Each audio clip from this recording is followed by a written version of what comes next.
In those days, to be an Army Air Corps pilot, you had to be a college graduate, or you had to be at a West Point or Annapolis, and then you could then take the test.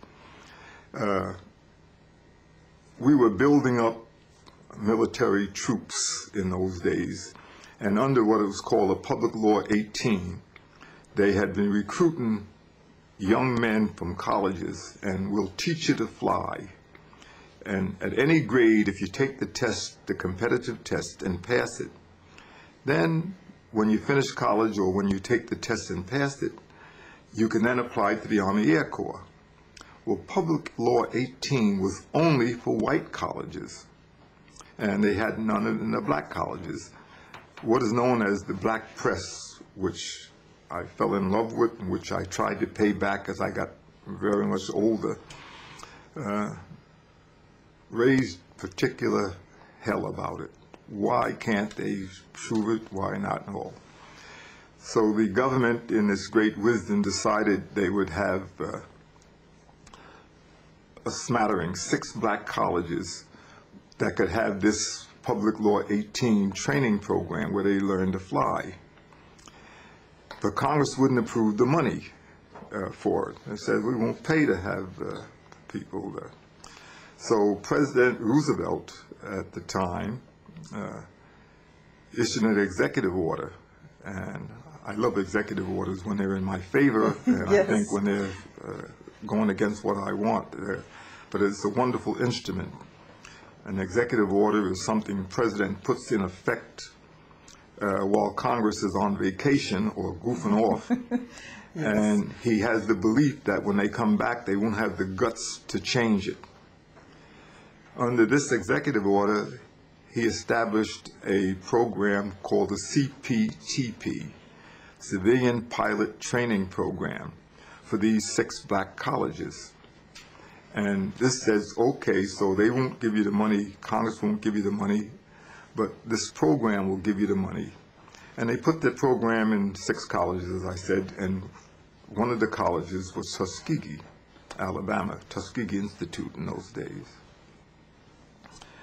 And a lot of people went there. A bunch of young men, and it was restricted to men, learned to fly there. And they became the people who, when they changed the program later on.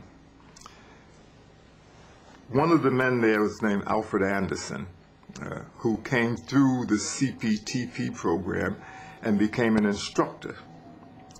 And Alfred Anderson, while flying there, this is before they let us in, flew with Mrs. Roosevelt. She was in the Rosenwald Foundation, and the Rosenwald Foundation, even then, was very, very helpful to black colleges.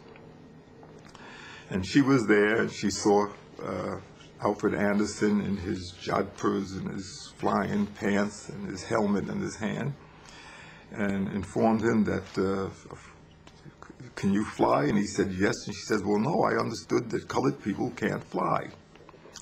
And Anderson informed her that he could. And she asked him would he give her a ride. And he said yes, and took her up. They flew around Georgia and Alabama and came back. And the stories about that are comical, about the Secret Service trying to keep her from going, and him being gone longer than he was supposed to. They told him to get her up there and get her back down again real quickly. And she informed her husband that there's a possibility that you made a mistake, that African Americans can fly, and you're running for a 3rd term.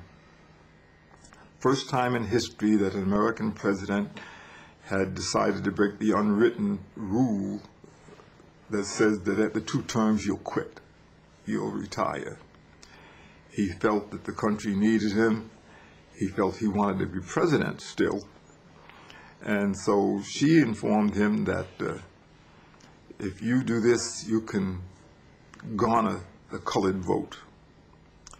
And then he ordered the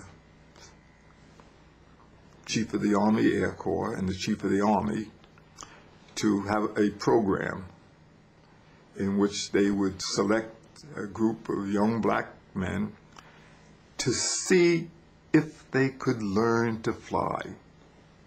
To see if they could learn to fly. But he didn't, excuse me, he didn't desegregate the military, unfortunately. He didn't do anything about that at all. In fact, he agreed with Hap Arnold, who was the chief of the Army, and MacArthur, who was the chief of the Army Air Corps, and MacArthur, who was chief of the services, that this was a losing program, but they would try. And how did they try it? They did, number one, instead of putting those people who were selected into a normal program where they would go to one base after another as they successfully completed each of the 4 phases, the 4 phases being pre-flight, primary, basic, and advanced, and then into fighters or bombers, that they would build and establish near a college a base to train these black students who were going to be there. That was their first mistake.